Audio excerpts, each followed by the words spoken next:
Hello students, कैसे हो बेटे। तो आज हम लेसन नंबर 5 जो periodic classification of the elements है उसमें दो तो हम पहले कर चुके हैं प्रीवियस वीडियो में। आज का हमारा क्लासिफिकेशन रहेगा मेंडलीव पीरियोडिक क्लासिफिकेशन। देखिए थर्ड साइंटिस्ट आया है, पहले आया डोबेर्नियर ट्राइब, फिर आया न्यूलैंड ऑक्टेव्स और उसके बाद साइंटिस्ट है बेटा मेंडलीव पीरियोडिक क्लासिफिकेशन। मतलब जो दिमित्री लेनोवो मेंडलीव नाम है इसका कंप्लीट, तो क्या है दिमित्री लेनोवो मेंडलीव। तो इसने क्लासिफिकेशन दी थी, इसको बोलते हैं मेंडलीव पीरियोडिक क्लासिफिकेशन। उस टाइम पे लगभग 63 एलिमेंट्स डिस्कवर हो चुके थे बेटा। कितने? 63। देखिए पिछले वाले साइंटिस्ट जो न्यूलैंड था उसने क्या कहा था कि 56 से अधिक एलिमेंट डिस्कवर नहीं होंगे और यही इसका ड्रॉबैक्स रहा था। उसके बाद एलिमेंट्स डिस्कवर हुए और इसके बीच में जो टाइम पीरियड रहा उसमें कितने हो गए बेटा? 63 एलिमेंट्स। जब इसने क्लासिफिकेशन किया तब कितने एलिमेंट्स थे? 63। इसने जो क्लासिफिकेशन किया वो किसके बेस पे किया? He classification the elements on the basis of increasing atomic mass. इनका मास जो इंक्रीजिंग एटॉमिक मास के बेस पे है। फिजिकल एंड केमिकल प्रॉपर्टीज किसकी? एलिमेंट्स की। उसने क्या किया? जैसे ही reaction with oxygen and hydrogen, क्या किया कि इस एलिमेंट्स को क्या किया? ऑक्सीजन के साथ रिएक्शन करवाया तो क्या बना बेटा? RO। आर का मतलब क्या होता है बेटा? एलिमेंट, ठीक है। और O है ऑक्सीजन और यहां क्या बेटा? H। क्या बेटा? H। तो H के साथ रिएक्शन करवाया तो ये कंपाउंड बने और AO के साथ रिएक्शन करवाया तो ये कंपाउंड बने। यहां पे R क्या बेटा? एक एलिमेंट है। क्या बेटा? एलिमेंट, ठीक है। तो उसने एक पीरियोडिक क्लासिफिकेशन किया। उसने क्या किया?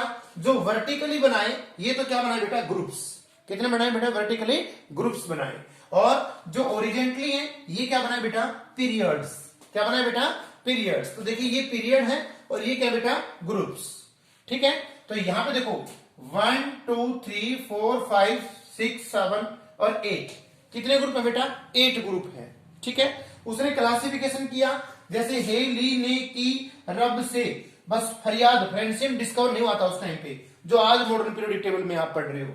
फिर बेटा मांगे कार स्कूटर बाप और नीचे वाला जो है नहीं है डिस्कवर। इसने जितने डिस्कवर थे वो सभी को अरेंज किया इंक्रीजिंग एटॉमिक मास के बेस पे, ठीक है। ये थे क्या कि मेंडलीव पीरियोडिक क्लासिफिकेशन। लेकिन क्या इसकी जो लिमिटेशंस की बात करें, देखिए पहले बात तो क्या हुआ कि इसने किया क्या? क्लासिफाइड किया किसको? एलिमेंट्स को। और किसके बेस पे? ऑन द बिहाफ ऑफ क्या? तीन बातें ली उसने, increasing atomic mass, physical and chemical properties, और क्या किया? रिएक्शन किया उसने किसी एलिमेंट को ऑक्सीजन और हाइड्रोजन के बेस पे और उसके बेस पे उनको जो है अरेंज किया। उसने एक टेबल बनाई। वर्टिकली क्या थे बेटा? ग्रुप्स थे। क्या बेटा यहां पे लिख सकते हो क्या कि जो वर्टिकली है बेटा यहां पे ग्रुप्स हैं और जो बेटा ओरिजेंटली है वो क्या है बेटा? पीरियड्स। समझ रहे हो? क्या बेटा? पीरियड्स। देखो ये पीरियड है 6 और ये क्या बेटा? ग्रुप है। समझ रहे हो? तो ये क्या है? इनके द्वारा बनाए गए कंपाउंड है। जैसे यहाँ पे बी है, H के साथ रिएक्शन करेगा तो क्या बनाएगा? BH3। इस तरीके से कंपाउंड्स बनाए उसने, ठीक है। तो ये था बेटा क्लासिफिकेशन। अब क्या रहेगी इसकी? लिमिटेशंस। लिमिटेशंस क्या रही उस टाइम पे?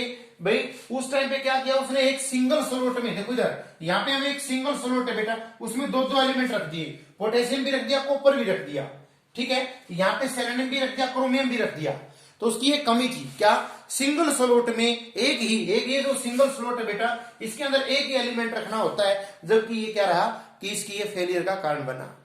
दूसरा उसने क्या किया कि कुछ एक देखो इधर ये वाले स्लॉट है इसने खाली छोड़ दिए, वो आगे एलिमेंट रख दिए, पीछे रख दिए।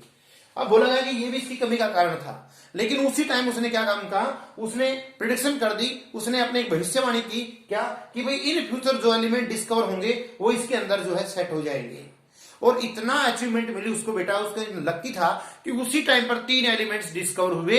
कौन कौन हुए थे बेटा? यहाँ पे इनके नाम है स्कैंडेनियम, गैलियम और जर्मेनियम। क्या क्या? स्कैंडेनियम, गैलियम और जर्मेनियम। ये 3 एलिमेंट उसी टाइम डिस्कवर हुए और इस पीरियोडिक टेबल में सेट हो गए, जिसकी वजह से क्या हुआ कि ये इसको नोबेल प्राइज मिला। ये बहुत ही ज्यादा उस टाइम पे इसकी एक अचीवमेंट थी। अब बात किसकी रहेगी कि और जो ये तो इसकी अचीवमेंट आ गई। कमी की बात कर रहे थे, लिमिटेशन की। तो सबसे पहले तो क्या किया? सिंगल स्लॉट में दो एलिमेंट, कुछ खाली छोड़ दिया वाले तो बात आ गई। इंक्रीजिंग एटॉमिक मास पे के बेस पे किया तो वो भी उसकी कमी थी। थर्ड क्या कि इसने उस टाइम पे हाइड्रोजन जो है बेटा इसकी प्लेसिंग ये नहीं थी इसका, क्योंकि हाइड्रोजन जो है वो आज तक भी नहीं है प्लेसमेंट इसकी। लेकिन उस टाइम पे भी इसकी कमी थी कि हाइड्रोजन की जो प्लेसिंग है वो अपने टेबल में वो नहीं दे सका। और थर्ड रहा क्या कि उस टाइम पे बेटा आइसोटोप की डिस्कवरी हुई। आइसोटोप क्या होते हैं? आइसोटोप ऐसे एलिमेंट्स जिसके एटॉमिक नंबर सेम हो बट एटॉमिक मास अलग अलग हो। जैसे जैसे बेटा हाइड्रोजन के 3 आइसोटोप होते हैं, प्रोटियम, ड्यूटेरियम और ट्रिटियम। ये तो होते हैं एटॉमिक नंबर। देखो एटॉमिक नंबर तो सेम है लेकिन एटॉमिक मास अलग अलग है। ठीक है, किसी एलिमेंट को रिप्रेजेंट करते हो तो ऐसे करते हैं बेटा, जैसे यहाँ पे कोई एलिमेंट है, ये होता है बेटा एटॉमिक नंबर और ये होता है एटॉमिक मास। 9th क्लास में आपने किया होगा। ठीक है, तो ये था बेटा आज का मेंडलीव पीरियोडिक क्लासिफिकेशन। क्या क्या? सबसे पहले टेबल बनाई, उसने ग्रुप्स और पीरियड्स में डिवाइड किया, रिएक्शन की ऑक्सीजन के साथ और हाइड्रोजन के साथ, और उसने अपनी टेबल बनाई। उस टेबल में क्या क्या किया उसने? इंक्रीजिंग एटॉमिक मास के बेस पे किया, फिजिकल और केमिकल प्रॉपर्टीज मेटल के बेस पे किया, किसी मेटल को ऑक्सीजन और हाइड्रोजन के साथ रिएक्शन करवा के उनको अरेंज किया। लिमिटेशंस क्या रही? एक इस में दो एलिमेंट, हाइड्रोजन की प्लेसिंग नहीं दे सका, आइसोटोप की प्लेसिंग नहीं दे सका। ठीक है, और हैवी मेटल्स थे उनकी भी जो है वहां पे इंक्रीजिंग एटॉमिक मास के बेस पे वो फेल हुआ था। तो ये इसकी लिमिटेशन है। अचीवमेंट क्या थी? यदि क्वेश्चन आए what is the achievement of the Mendeleev periodic Mendeleev, तो क्या थी कि उसके टेबल के अंदर कुछ एक स्लॉट जो थे वो एम्प्टी रखे। वो जो एम्प्टी रखे उस टाइम पे ये बोला गया कि ये एम्प्टी क्यों रखे गए? तब इसने बोला कि इन फ्यूचर जो एलिमेंट डिस्कवर होंगे वो यहाँ पे सेट हो जाएंगे। और उसी टाइम पर क्या हुआ? स्कैंडेनियम, गैलियम और जर्मेनियम, ये 3 एलिमेंट्स थे वो डिस्कवर हुए और डिस्कवर होते यहाँ पे सेट हुए और फिर इसको नोबेल प्राइज मिला, यानी कि इसको अचीवमेंट मिली। तो ये था आज का ये पीरियोडिक क्लासिफिकेशन बेटा, थर्ड जो है मेंडलीव पीरियोडिक क्लासिफिकेशन, इतना ही है। Okay, thank you.